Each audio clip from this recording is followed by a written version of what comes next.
Hi everyone, I've received a couple of requests in the last few weeks for a video on how to change a string. So I thought I'd use my little half-size cello again to give you a demonstration of how to do that, so that if you have a broken string during this lockdown period, there's no need to have a panic.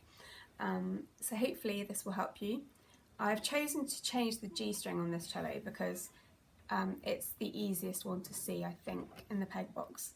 And this has got a bright red end to it, the new string, so hopefully that should make it fairly visible for you. So first of all, I start off by taking the string out of the packet, and it should be nicely wound like this if you've got a brand new one. And I'm just going to unwind, so I've got the peg that corresponds to the G, and I'm just going to unwind it.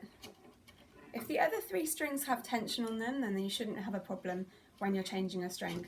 If all the other strings are loose, you may have to add some tension to those before you change the string, just to make sure that the bridge doesn't come off, and so that would be another difficult thing to sort out remotely. So I've taken off my string, and you can just throw that in the bin with your normal rubbish, or if they're not actually broken, you can keep it just in case you break your string and then you need a spare at short notice. Then they do quite well with that. I keep all my old strings when they're a bit worn out and I change them. I just keep them because it's always useful to have them as spares. Obviously, if you've broken your string, you probably will have to take it off in two parts. The bottom will probably come off anyway, and the top you'll probably have to unwind it, depending on where it's broken. So the first thing I do is I take the end of my string, and I'm going to thread it through. I'll just take the peg out so you can see. There's a hole. Actually, this one's got several, but you can see the one where the string's been wound most recently. So I'll be using that one. So pop it back in. I'm just going to turn it to the light so that I can see a bit better. I'm going to poke the end of my string through the hole. You probably want to poke it through so you've got about 1 centimetre the other side of the peg. And then I'm going to wind it in the direction that I would wind it to tune it higher, to tighten it. So I'm going to turn it away from me. And I'm going to, as I turn the peg, you can see that the string is winding to the left-hand side of the hole. Now, for the G and the C string, we wind to the left. For the A and the D, we wind to the right. So I'm just going to wind it round a few more times. I don't want to wind it round completely, but I want to make sure that it's wound and that the peg isn't going to slip. So as I've done that a few times, I'm now going to thread it through the groove at the top and hold that with my thumb. Let me move some bit more in shot. Hold it with my thumb.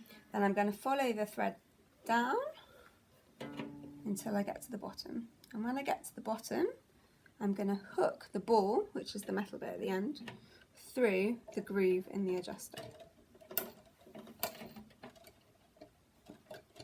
And that should just sort of slot in nicely. So I'm keeping tension on the bottom. I'm going to pull the string and keeping the tension in the middle.